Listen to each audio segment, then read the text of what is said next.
नमस्कार भाइयों। मेरा नाम डॉक्टर कुणाल नाथ है और मैं एक न्यूरोलॉजिस्ट हूँ।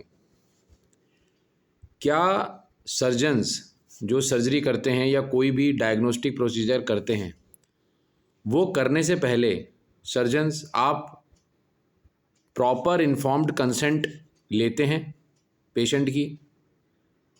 प्रॉपर इन्फॉर्म्ड कंसेंट यानी सहमति कोई भी ऑपरेशन या कोई भी प्रोसीजर करने से पहले, इसका मतलब क्या है? यदि प्रॉपर इन्फॉर्म्ड कंसेंट प्रॉपर बता के सहमति मरीज की नहीं ली गई है और उस प्रोसीजर या उस सर्जरी ऑपरेशन के दरमियान यदि मरीज को कोई हानि हो जाती है, तो क्या मरीज आपके डॉक्टर या सर्जन या कोई भी जो ऐसा डायग्नोस्टिक या थेरेप्यूटिक प्रोसीजर कर रहा है, क्या वो आपके अगेंस्ट कंज्यूमर कोर्ट या और कोई सिविल कोर्ट जा सकता है? तो इसका आंसर है यस। प्रॉपर कंसेंट लेना यानी प्रॉपर सहमति लेना किसी भी प्रोसीजर से पहले, किसी भी सर्जरी से पहले, यह अब मेडिकल प्रैक्टिस का सबसे इम्पॉर्टेंट पार्ट है। और आज मैं इस पार्ट की इम्पोर्टेंस आपको एक केस हिस्ट्री के द्वारा बताऊंगा, जो कि सुप्रीम कोर्ट का एक बहुत ही क्लासिकल केस है, जिसके अंदर ये डिफ़ाइन किया गया कि प्रॉपर मेडिकल हिस्ट्री में, प्रॉपर मेडिकल लाइन में कंसेंट किसको बोला जाता है। ठीक है ना? तो ये केस है, खाली मैं रेफरेंस के लिए बता रहा हूँ, जिसके बेसिस पे मैं आपको ये लीगल पार्ट जो कंसेंट का है वो बताने वाला हूँ आज। वो है Samira Kohli versus doctor Prabha Manchanda and others. ये जो जजमेंट आई थी सुप्रीम कोर्ट की 16 जनवरी 2008 की, और इसमें जो बेंच थी वो थी रिस्पेक्टेड जज justice B N Agarwal, respective justice P P Naulekar and respected justice R V Ravindran. तो इसके फैक्ट्स मैं बताता हूँ आपको, और थोड़ा सा मैं इसमें एक क्रिएटिव फ्रीडम ले लूँगा थोड़ा सा इसको इंटरेस्टिंग बनाने के लिए, ताकि समझ में आए। और ये बेसिकली ओपन टू डिस्कशन है। जब मैं वीडियो पोस्ट करूँगा तो doctors, common people, even lawyers इस पर कमेंट कर सकते हैं, ताकि हमें इसका मतलब समझ में आए और आगे से एज डॉक्टर्स भी हम मोर विजिलेंट रह सकें और एज अ मरीज भी हमें अपने अधिकार का ज्ञान हो। तो एक पेशेंट हैं, वो एक 44 ईयर ओल्ड फीमेल हैं, वो महिला हैं, वो उनके पेट में दर्द है और उनको पीरियड्स के दरमियान ज़्यादा ब्लीडिंग होती है, तो वह डॉक्टर के पास जाती हैं। डॉक्टर साहिबा जो हैं वो उनका एग्ज़ामिनेशन करती हैं और वो बोलती हैं कि मुझे लग रहा है तुम्हारे शायद यूट्रस में कोई प्रॉब्लम है, तो आप अपना अल्ट्रासाउंड करा के आइए। अगले दिन वो अल्ट्रासाउंड करा के आती हैं, तो उसमें ऐसा रिपोर्ट में आता है कि भाई आपको ओवरी में सिस्ट हैं और आपको जो यूट्रस है उसमें गांठें हैं, फिब्रॉइड हैं। तो डॉक्टर साहिबा कहती हैं कि ये एक बीमारी होती है एंडोमेट्रियोसिस, जिसमें जो गर्भाशय का मटेरियल होता है, वो टिश्यू होता है, वो गर्भाशय के बाहर भी आ जाता है, जिस वजह से पीरियड्स के दरमियान पेन होता है। तो वो उनको समझाती हैं कि हो सकता है आपको ये बीमारी हो, एंडोमेट्रियोसिस, और इसका जो डायग्नोसिस है ये एक हम लेप्रोस्कोपी करेंगे। लेप्रोस्कोपी एक ऐसी जांच होती है जिसमें पेट में प्रोब डाल के देखा जाता है कि प्रॉब्लम कहाँ है। तो इसके लिए वो उनको समझाती हैं। अब डॉक्टर साहिबा के हिसाब से उन्होंने उनको सारे उसकी पॉसिबिलिटी समझाई कि क्या क्या हमें मिल सकता है और आगे हमें क्या क्या करना पड़ सकता है। तो अगले दिन वो पेशेंट राज़ी होती हैं और वो इस डायग्नोस्टिक लेप्रोस्कोपी के लिए डॉक्टर साहिबा के पास आती हैं। तो जो कंसेंट ली जाती है उनसे, किस चीज़ की उन्होंने सहमति दी, इसी ऊपर सारा केस है। तो वो कंसेंट दी जाती है diagnostic and operative laparoscopy, comma laparotomy में बी नीडेड। अब डॉक्टर्स तो ये समझते हैं मैं क्या बोल रहा हूँ, कॉमन पब्लिक के लिए बता दूँ। डायग्नोस्टिक एंड ऑपरेटिव लेप्रोस्कोपी का मतलब है कि हम लेप्रोस्कोपिक प्रोब डाल के देखेंगे कि आपके गर्भाशय के आसपास क्या प्रॉब्लम है। अगर हमें कुछ लगेगा तो हम उस प्रॉब्लम का निदान सर्जरी के द्वारा कर सकते हैं, और अगर ज़रूरत पड़ेगी तो हम लेप्रोटॉमी यानी पेट को खोल के पूरा जो भी उसका समाधान हम कर सकते हैं। तो इतनी कंसेंट उन्होंने पेशेंट के द्वारा ली। अब जब प्रोसीजर चल रहा था तो डॉक्टर साहिबा की असिस्टेंट बाहर आती हैं और वो पेशेंट की मदर से कहती हैं कि हमें उनका जो पेशेंट है, हमें ऐसा लग रहा है कि उनकी बीमारी काफ़ी फैली हुई है और एंडोमेट्रियोसिस फैला हुआ है, और आज अभी हमें उनका यूट्रस और ओवरीज को निकाल देना चाहिए, नहीं तो कल को ये बीमारी आगे फैल सकती है। तो वो उनको जो उनकी माता जी हैं वो उस चीज़ की कंसेंट दे देती हैं इन पेशेंट को, डॉक्टर्स को, तो उनका ये यूट्रस और जो ओवरी है वो ऑपरेट कर दिया जाता है, निकाल दिया जाता है और ऑपरेशन ठीक रहता है। उसके बाद उन्हें कोई दिक्कत नहीं होती है।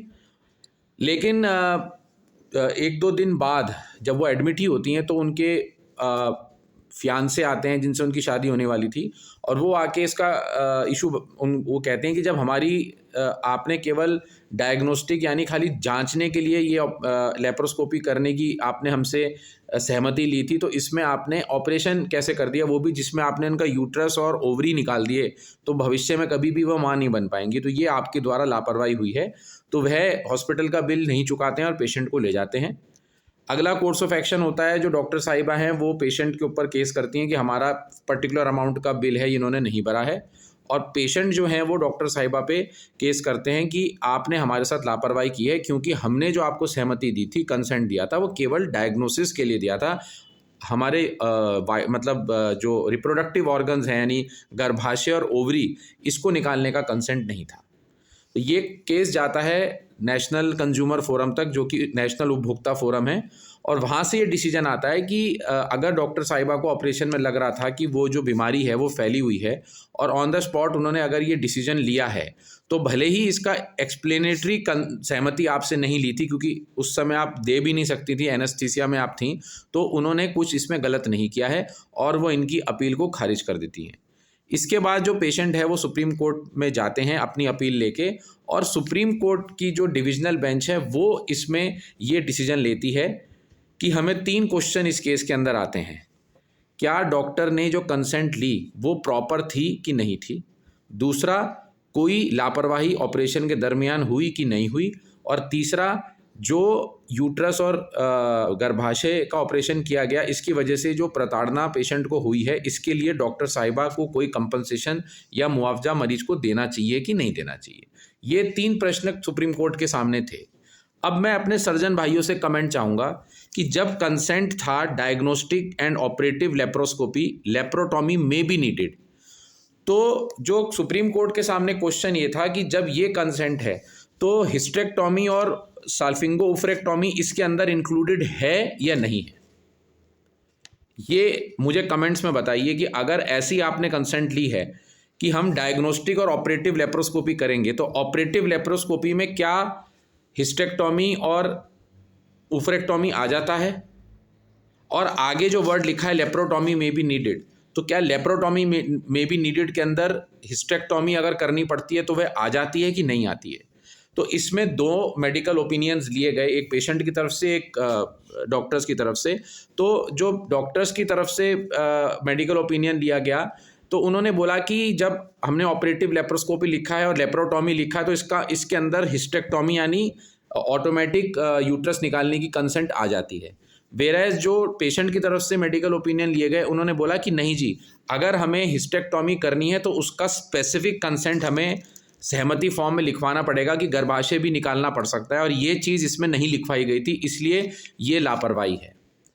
तो बड़ा ही कंफ्यूजिंग है कि डॉक्टर ने गुड फेथ में ये ऑपरेशन किया कि यदि वह पेशेंट को होश में आने का इंतजार करती और बाद में उसको दोबारा ये सर्जरी करनी पड़ती, तो हो सकता है पेशेंट को दोबारा एनेस्थीसिया का रिस्क देना पड़ता, खर्चा भी होता। कल को पेशेंट ये भी बोल सकती थी कि भाई अगर आपको लग रहा था कि बीमारी फैली है तो अपने हाथ के हाथ क्यों नहीं निकाल दी। तो ये बात उठ सकती थी कि आप तो होश में नहीं थी, हम आपकी कंसेंट कैसे लेते इस चीज़ के लिए, क्योंकि ये तो हम आपकी रिप्रोडक्टिव ऑर्गन्स निकाल, इसके बाद आप माँ नहीं बन पाएंगी। तो वो पेशेंट ये भी कह सकता था कि भाई मेरी माता जी तो बाहर थी, उनकी कंसेंट उन्होंने तो दे दी थी कंसेंट आपको, सहमति। तो क्या एडल्ट पेशेंट में उसके रिलेटिव की कंसेंट चलती है कि नहीं चलती है? तो इस पे सुप्रीम कोर्ट ने बोला कि अगर एक एडल्ट पेशेंट है जिसका दिमाग सही है, जो मेंटली रिटार्डेड नहीं है और अपना भला सोच सकता है, उसके अंदर आप उसकी पर्सनल सहमति के बिना कोई भी ऐसी ऑपरेशन नहीं कर सकते जिसकी सहमति आपके पास नहीं है। केवल एक ही ऐसी कंडीशन है जहां पर आप पेशेंट की सहमति के बिना उसको ऊपर कोई ऐसा प्रोसीजर कर सकते हैं जिसकी आपके पास सहमति नहीं है, जो जान बचाने के लिए हो। अब इस केस में डॉक्टर ये प्रूव नहीं कर पाए कि ये जो प्रोसीजर उन्होंने किया उनका यूट्रस और ओवरी निकालने का, ये इमीडिएट जान बचाने के लिए था।